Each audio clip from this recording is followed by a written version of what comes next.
Fala pessoal, eu sou o Jobert, professor de pediatria da JJ Mentoria, e hoje a nossa conversa é sobre um tema muito prevalente na sua prova de residência, que são as doenças exantemáticas.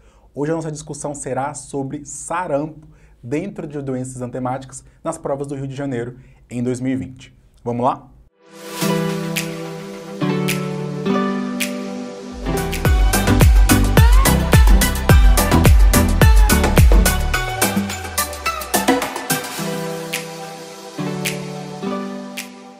Pessoal, sarampo já havia sido erradicado do Brasil há muitos anos atrás por conta do nosso programa vacinal. Porém, em 2016 esse tema começa a ficar um pouco mais frequente na prova de residência por conta do surgimento de novos casos em algumas regiões do nosso país. Então, quando a gente avalia as provas de residência de 2020 do Rio de Janeiro, dentro de doenças exantemáticas, sarampo corresponde a cerca de 47% das questões de doenças exantemáticas. Então, por isso, a gente vai discutir esse tema aqui hoje, começando por uma questão da UFRJ. Então, vamos lá.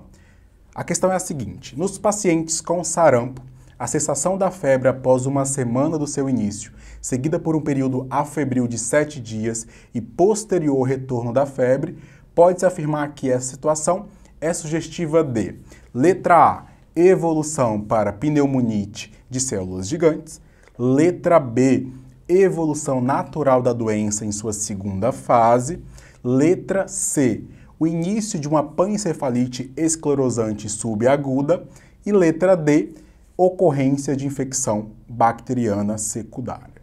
Então, olha só, um ponto importante aqui dessa questão da UFRJ é entender a história natural do sarampo para que eu compreenda. Será que o que está acontecendo aqui de fato faz parte desse processo? Então é normal que um paciente que tenha sarampo, ali além da fase inicial, da fase prodrômica, da fase exantemática, depois da fase de convalescência, ele retorna com febre? Essa é a história natural do sarampo? Então não. Então eu preciso me atentar. O que está acontecendo com esse paciente? Então, diante de um paciente com quadro de sarampo, inicialmente tem uma fotofobia, uma conjuntivite, uma tosse, uma febre, depois a fase exantemática, aquele exantema morbiliforme, crânio caudal, e por fim a fase descamativa. Essa é a história natural do sarampo. Quando surge alguma coisa que foge disso, eu quero que vocês pensem na principal complicação, que é a pneumonia bacteriana ou a otite média aguda. A otite média aguda é a complicação mais frequente. Então, diante de um quadro de sarampo que vai evoluindo e o paciente começa a retornar com febre, eu tenho essas duas possibilidades: otite e pneumonia. Então, eu preciso fazer um raio-x de tórax e fazer uma otoscopia. Se eu faço a otoscopia e já vejo que ali é o foco, a causa mais comum, a complicação mais comum é a otite. Quando a gente pensa em mortalidade, a complicação que está mais relacionada a esse desfecho negativo é a pneumonia. Então aqui a gente vai ficar com a letra D, uma ocorrência de infecção bacteriana secundária, lembrando sempre dessas duas principais, as mais prevalentes. Otite média aguda, a mais frequente, e pneumonia bacteriana, a que está mais associada à mortalidade. Vamos para a próxima questão? Então, olha só. É uma questão que ainda traz um pouco desse conceito que a gente conversou. É uma questão do INTO de 2020. Qual das alternativas abaixo está correta em relação ao sarampo? Então, letra A. Os óbitos estão associados principalmente à pneumonia intersticial pelo vírus. Letra B. O exantema é de evolução rápida e petequial. Letra C. O diagnóstico deve ser descartado caso não seja visualizado o sinal de Koplik. Letra D. A otite média aguda e a pneumonia são as complicações mais frequentes. A gente já sabe que essa é a resposta correta. E a letra E, a febre, quando presente, ela indica infecção bacteriana secundária. Eu vou discutir brevemente cada uma das alternativas, então olha só. Quando a gente conversou sobre infecção bacteriana, a gente falou sobre infecção bacteriana, secundária, otite e pneumonia. A pneumonia é bacteriana. A alternativa A coloca como uma pneumonia intersticial pelo vírus. Quando eu penso em mortalidade, eu estou pensando em pneumonia bacteriana.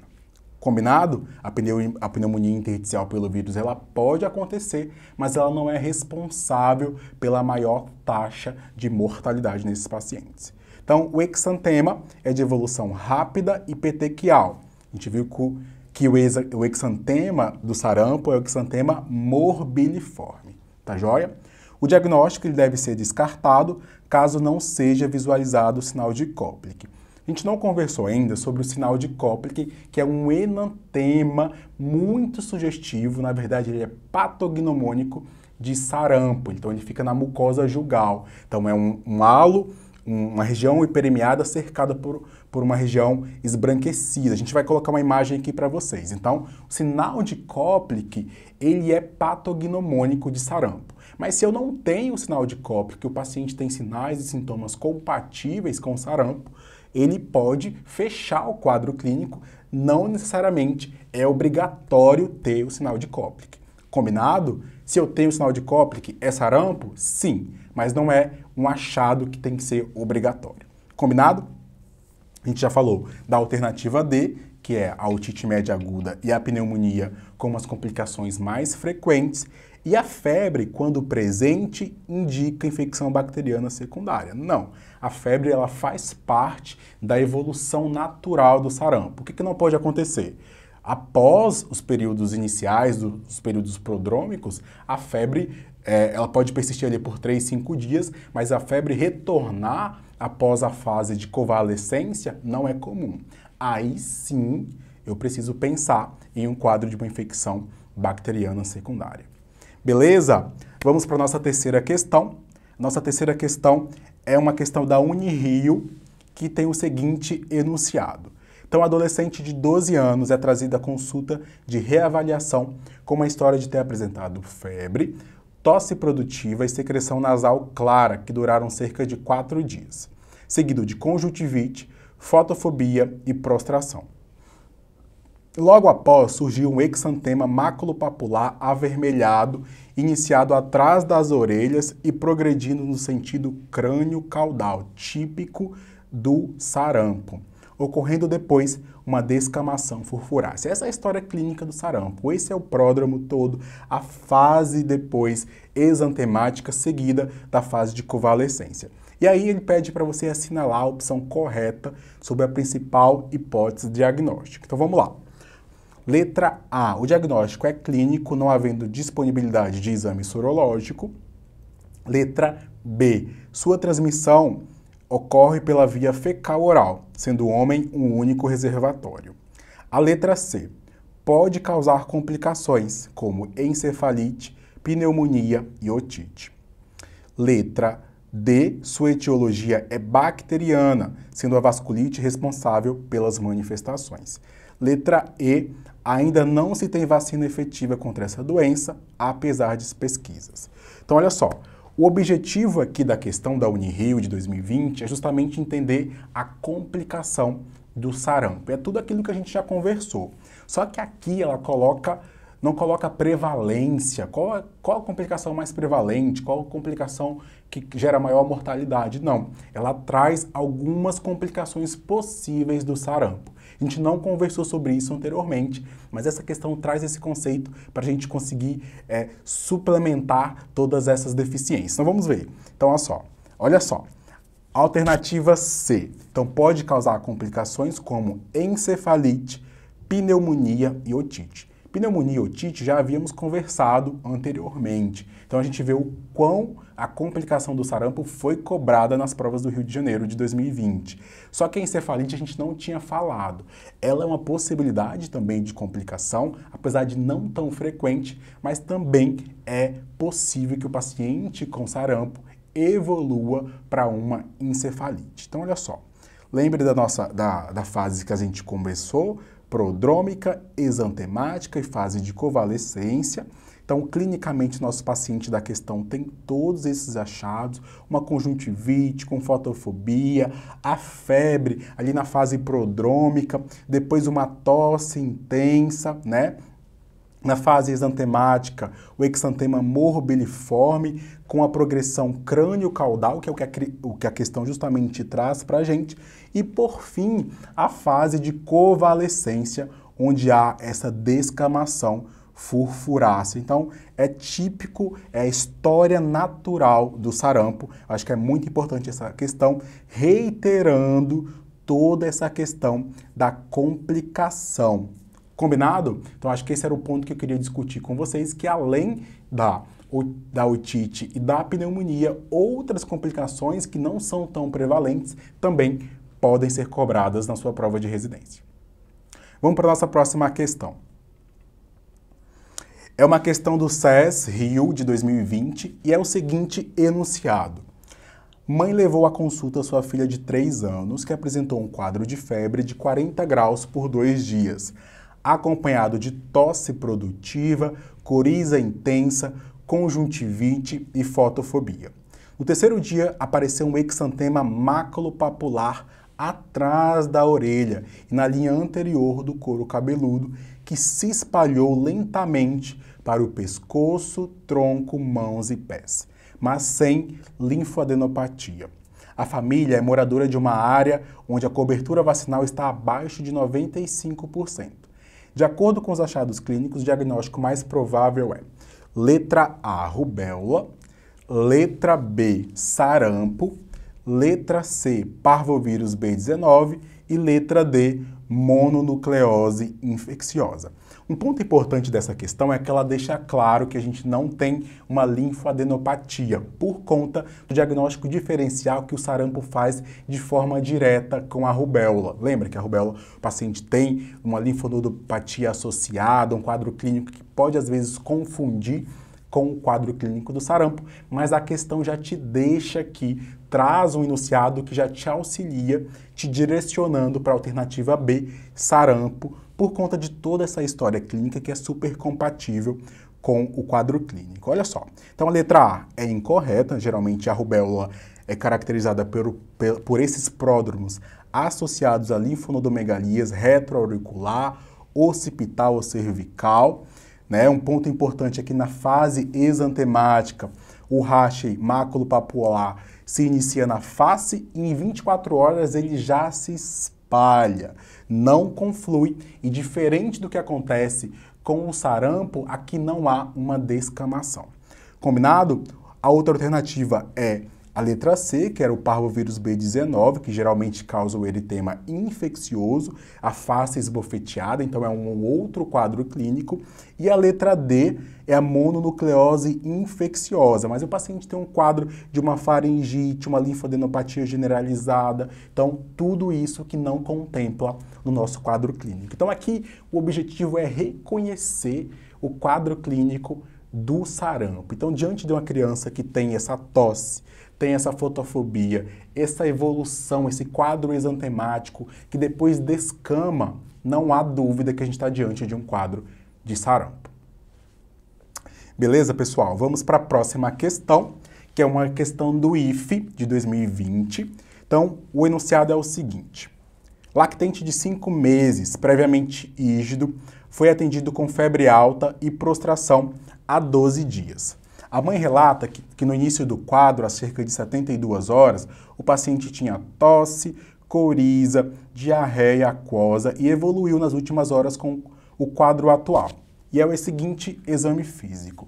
Uma criança prostrada, febril com 40 graus, frequência respiratória de 50, hiperemia intensa de conjuntivas com secreção bilateral e uma hiperemia de orofaringe.